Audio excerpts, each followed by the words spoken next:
President. Sounded a little bit like Ariana Grande. Thank you, next. It's the shortest tweet of the day that he sent, though. Move on. That's what he wants to do. And what he would, if he expanded on that, would say, okay, 2 years, millions of dollars, top Democratic lawyers, an eager press, and you have no evidence and no mention of Russian collusion. And we'll get into this, but even Michael Cohen, contacted by the Russians, didn't follow up.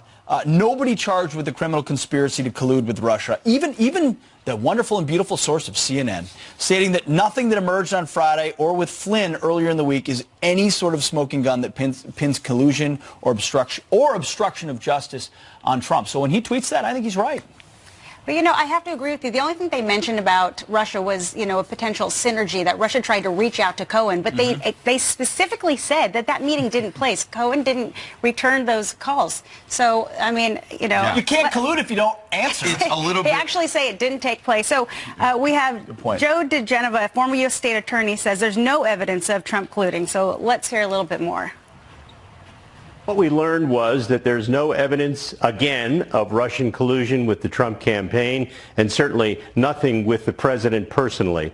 We learned that Michael Cohen is a kind of a rather unscrupulous individual who sought to enrich himself through the campaign and did some pretty sleazy deals after the campaign.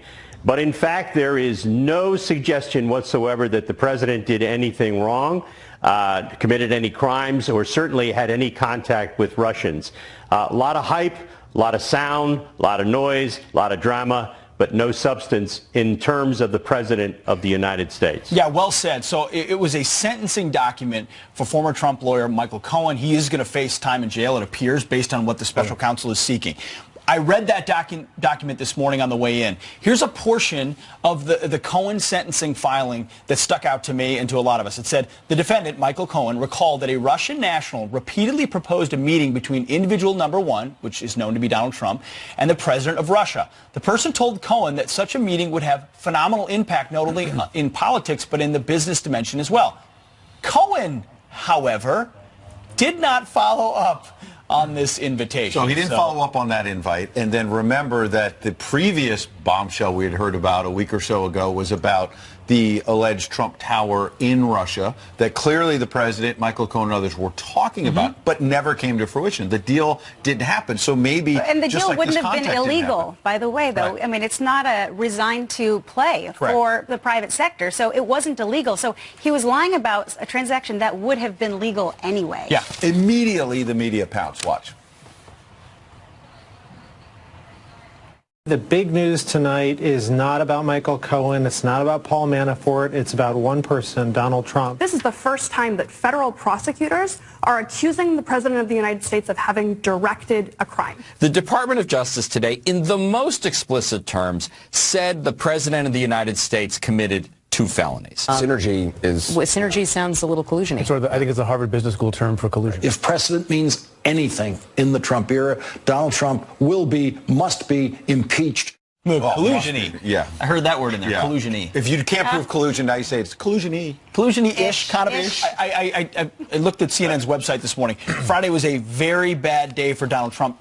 New York Post is saying that, too. Yeah, well, fine. Chris Cillizza, master of conventional wisdom, added he said a very, very bad day for Donald Trump. It said the walls are closing in. My thing is... We've heard that before. Exactly. Papadopoulos is out of jail. Flynn, nothing. Cohen, he was dabbling in taxi medallions, property sales in Florida. He sold a really fancy handbag for $30,000. Bottom line, don't lie to the feds and don't cheat your taxes. Bottom line, none of it has to do with collusion or conspiracy with Donald Trump. But hang on. They're hunting Trump down, not looking for the original mandate of the special counsel. But in the Michael Cohen document, we need to point out that they are charging at least, and the president is going to get his day in court, or at least in public opinion, that the president directed Michael Cohen to commit crimes in terms of campaign finance, in terms of paying off the women. That's the charge. And they're saying it opens a door and says that the Trump organization, his business, was not clear on these payments and that they sort of masked them. That could be a problem for his business. Then, on the Paul Manafort issue, we haven't gotten to the fact that his sentencing memo,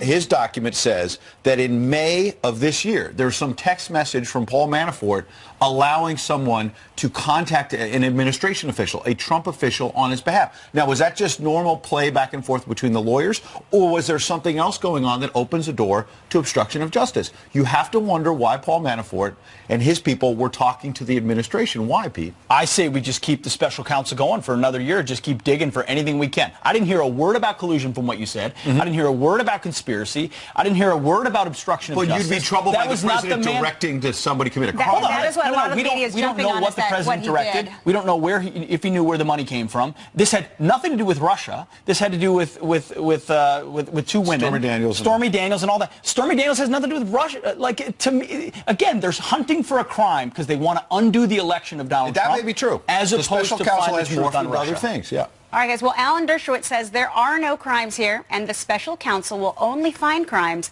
if they stretch vague laws. On Tucker Carlson tonight, he talked about it a lot.